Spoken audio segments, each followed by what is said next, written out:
우리나라가 처음부터 여성 차별을 했던 것은 아닙니다. 오히려 고려시대에는 남녀의 지위가 평등했다고 하죠. 당시 박유라는 관리가 몽골과의 오랜 전쟁으로 남자들이 많이 죽자 여성을 첩으로 두자고 제안했었습니다. 그러자 충렬왕과 함께 연등회에 참석한 박유를 향해 한 할머니가 박유를 손가락질하며 저 늙은이가 첩을 두자고 요청한 자다라고 하자 연등회의 자리에 있던 모든 여성이 박유를 질타했다는 일화도 있을 정도입니다. 고려시대에는 제산도 아들과 딸에게 똑같이 상속했고 딸도 제사를 지냈습니다. 그렇다고 해도 고려시대에 완전한 남녀평등이 실현된 건 아닐 겁니다. 그래도 여성들이 존중받던 과거가 있었다는 거죠. 남존 여비 사상이 강화된 건 조선시대였습니다. 어제와 오늘 아무래도 여자 사사인 드보라에 관한 본문을 읽다 보니 우리나라 역사 속의 여인들에 관한 이야기로 시작하게 되었는데요. 어제 읽어드린 사사기 4장이 산문이라면 오늘 읽어드릴 5장은 시문입니다. 즉 어제는 사사 드보라로 인한 이스라엘의 승리를 이야기 형식으로 다루고 있는 반면 오늘은 드보라와 이스라엘의 승리를 노래하는 본문인 거죠. 5장은 크게 네 부분으로 나눌 수 있습니다. 1절부터 12절은 드보라를 사사로 세우신 하나님을 찬양하고 13절부터 18절은 전쟁에 참여한 지파들과 참여하지 않은 지파들을 구분하며 약화된 공동체성을 노래하죠. 19절부터 23절은 전쟁의 성격이 땅의 싸움이 아닌 하늘의 싸움임을 노래하고 24절부터 31절은 이스라엘의 여인 야엘과 시스라의 어머니를 비교하여 노래하는 내용입니다. 오늘은 드보라의 노래의 두 번째 부분까지인 1절부터 18절까지를 읽어드리겠습니다. 그날 드보라와 아비노함의 아들 바락이 이 노래를 불렀다. 그들이 이스라엘에서 머리를 풀어내려 바람에 마구 흩날리게 했다. 백성이 기꺼이 나섰으니 하나님을 찬양하여라. 왕들아 들어라. 통치자들아 들어라. 내가 하나님께 노래하리라.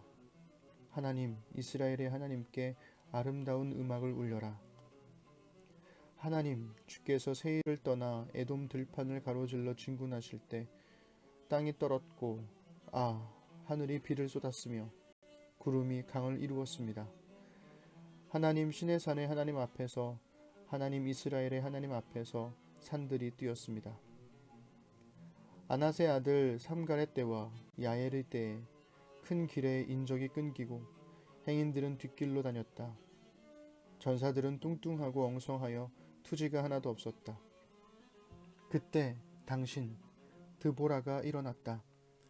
당신 이스라엘의 어머니가 일어났다. 하나님께서 새 지도자들을 택하시니 그들이 성문에서 싸웠다. 이스라엘의 40개 부대 가운데 방패 하나, 창 하나 보이지 않았다. 이스라엘아 기운을 내어라. 백성과 함께 기꺼이 나와서 하나님을 찬양하여라. 편하게 담요 위에 앉아서 귀한 나귀를 타고 가는 너희들아. 길을 가는 너희들아.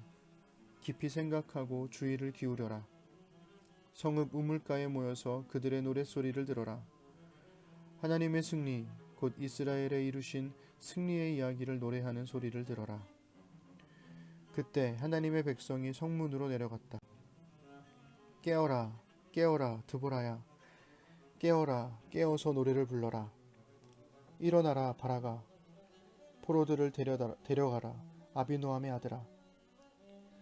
그때 남은 자들이 내려가 용감한 자들을 맞이했다. 하나님의 백성이 강한 자들과 합류했다. 에브라임의 지휘관들이 골짜기로 왔고 너희 뒤로는 베냐민이 너희 군대와 함께 왔다. 마길에서 지휘관들이 진군에 내려왔고 스불론에서 고위급 지도자들이 내려왔다. 이사갈의 지도자들이 드보라에게 모였고 이사갈은 바락과 함께 굳게 서서 전쟁터에서 그를 지원했다. 그러나 르우벤 군대는 앞뒤 계산하느라 바빴다. 모닥불가의 모든 입씨름은 어찌된 일인가. 산만하여 생각이 딴 데 있고 르우벤 군대는 마음을 정할 수 없었다. 어찌하여 길르앗은 요단강 건너에서 몸을 사렸고 단은 어째서 배를 타고 나갔던가. 해변의 아셀은 일정한 거리를 두고 자기 항구에서 안전히 머물렀다. 그러나 스불론은 목숨을 걸었고 죽음을 무릅썼다. 납달리도 고원의 싸움터에서 그러했다. 드보라와 바락이 함께 등장함에도 불구하고 드보라와 바락에게 사용된 노래하다라는 말은 여성 단수형입니다. 여전히 드보라를 중심으로 노래하고 있는 거죠.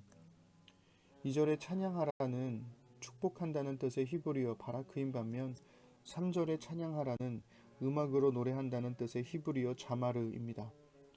개역개정 성경은 둘 다 찬양하더로 번역했지만 메시지는 둘의 차이를 좀 더 섬세하게 구분하여 번역했습니다.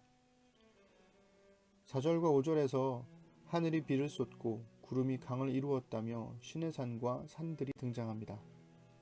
우리는 조금 더 생각해야 떠오르겠지만 이스라엘 사람들은 이런 이미지를 노래하면서 곧바로 홍해를 가르시고 신의 산에서 언약을 맺었던 하나님의 역사를 떠올렸을 겁니다. 6절에서 8절은 가나안의 압제를 받던 이스라엘의 상태를 노래하는데요. 큰 길에 인적이 끊긴 것은 대상 무역이 그쳤다는 것을, 행인들이 뒷길로 다녔다는 것은 노력하는 사람들의 괴롭힘을 피해 다녔음을 묘사합니다. 그러한 중에 이스라엘의 어머니인 드보라가 일어났다는 거죠. 하지만 여전히 이스라엘의 군대에는 방패나 창이 없는 현실이었습니다. 그러나 9절부터 12절은 이스라엘의 승리가 창과 방패에 있지 않고 오직 하나님께 있음을 노래합니다. 두려워하지 말고 기운을 내라고 말이죠. 13절부터 18절은 전쟁에 참여한 지파와 그렇지 않은 지파를 구분합니다. 참여하지 않은 지파들은 15절부터 등장하는 르우벤, 길르앗, 단, 아셀 지파인데요. 이들은 좀 억울하긴 할 겁니다. 르우벤과 길르앗은 여호수아에서 읽었다시피 요단 동편에 정착하여 가나안이 아닌 모압과 암몬의 영향을 받았을 테니까요. 어쨌든 그들은 생각만 많고 앞뒤를 계산할 뿐 행동하지는 않았습니다. 반면 4장에서도 등장하는 스불론과 납달리는 목숨을 걸고 참여했습니다.